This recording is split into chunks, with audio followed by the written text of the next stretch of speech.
I've chosen 2 trees here, so we should be able to get everything in shot, and I'll show you the traditional way if you want to go diagonal in your hammock, but for that you're going to need quite a long hammock for it to be properly comfortable.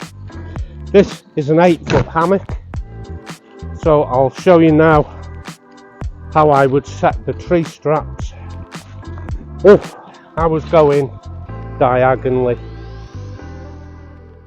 Tree strap 1 is kind of up here where your top would be if I was going diagonal. Second tree strap to go flat in your hammock and yet straight down the ridge of the hammock, as it were. Something like this, probably neck level, maybe chest level. So I'm going to lower this one here. Now this you have to do if you were going to use something like the hammock cocoon, and I might put that up if we got time, because it's pretty simple to do. So into my pack I have a dry liner, canoe and dry liner, and a very simple picnic hammock. This picnic hammock is about 8 foot. Great for a day out, but I have had many a night in this, and if you're wondering, yes, I do have 15-foot camping hammocks as well, but this is great for a cocoon.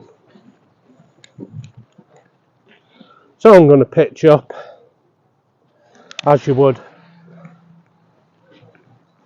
pretty much any other hammock, and at the moment I have quite a lot of sag in it here. We want to remove this sag, we want to get it pretty tight, so I think I'll do the other side. I'm going to bring it up a few notches on the daisy chain. I'm going to do it until it is as tight as it possibly can get, which is this loop here, then drop it back 1. Let's try that. Keep my boots on for now. What I'm testing for is a bit of shoulder pinch, make sure I haven't got too much of it. And there's a lot of misunderstanding how to set up a hammock and sleep in it completely taut like this. Let me explain. The reason we go very high up the tree to go diagonally is it gives sag, a lot of sag, like a letter U, and people on forums who see photographs say, I couldn't sleep like that, like a banana, my head would be up there and my feet would be up there. You don't sleep diagonally in a hammock like that, as it suggests you go diagonally, which opens the hammock out a lot more. Now that will be explained in another video. I'll do a comparison of both methods, but with this method we want to go straight down as the ridge would be. The key is to get your hammock tight and low on the tree, and maybe from this angle you'll see it better.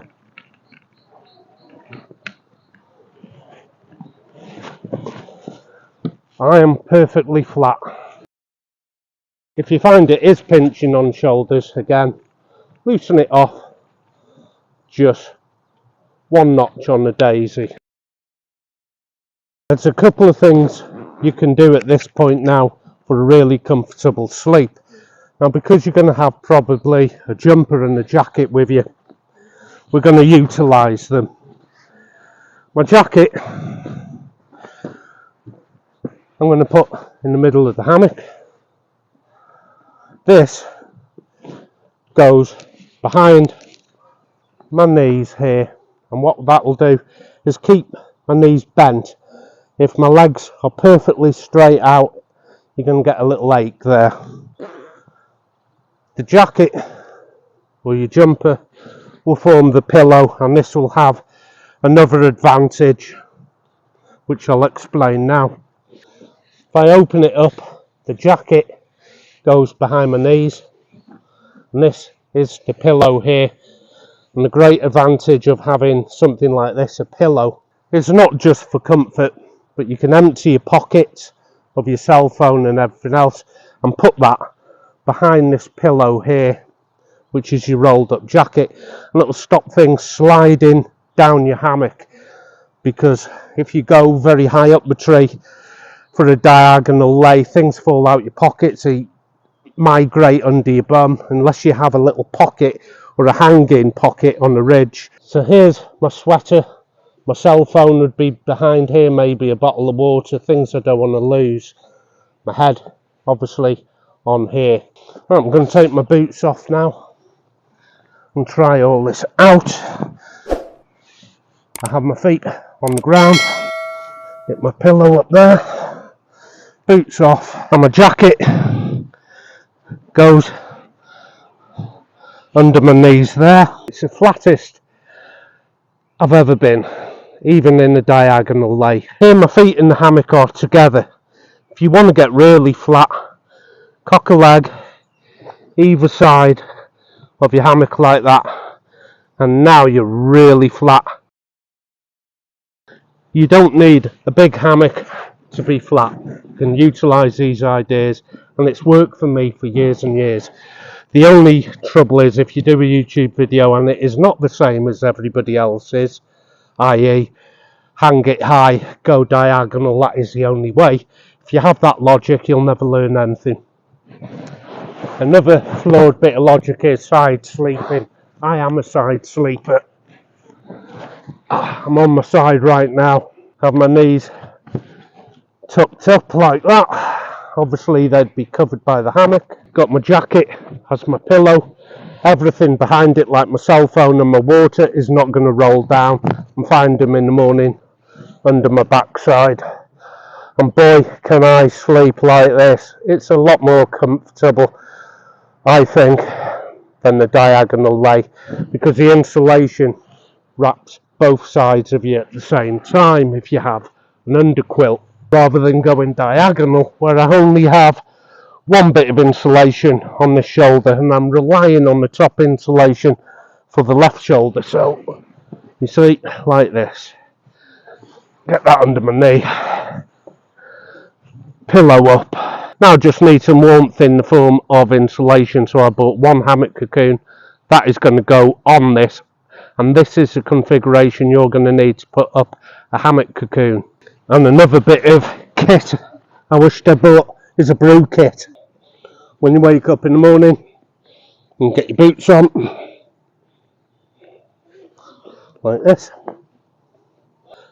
get your sweater on, which is formerly your pillow. You haven't left it out overnight in the cold, it's been under your head the whole time. If it's still a bit chilly and you want that morning brew, underneath your knees was your jacket. So that is how you sleep in your hammock, totally flat without going diagonally. But I do have with me here some hammock insulation. This is in the form of the Snug Pack Cocoon, a sleeping bag that wraps not only around me but the hammock as well, so I have insulation underneath. If I was just to put it in the hammock like that and lay down in it, then I would crush the insulation that's underneath me, no longer work. Hence why we do this. I don't actually put it back in the stuff sack it came with. I have a canoeing dry sack, everything goes into there. Now if you are wondering how to connect all this, they're different videos and it is on the channel for you to see. Pull your hammock as tight as it will go while your straps are at neck level, and then drop it back just one notch.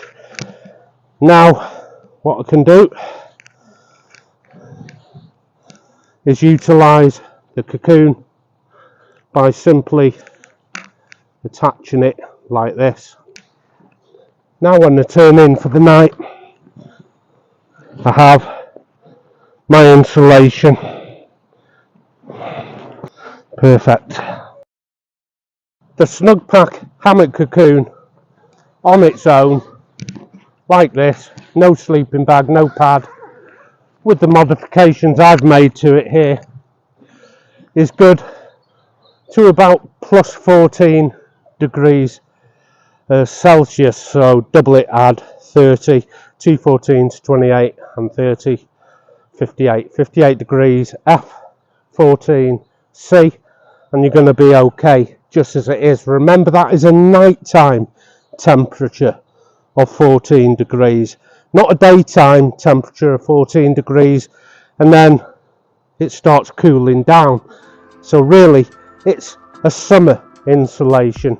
So how am I going to possibly get this through say a fall, late spring, even winter?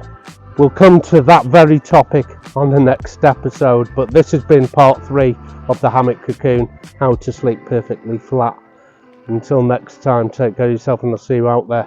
Happy trails.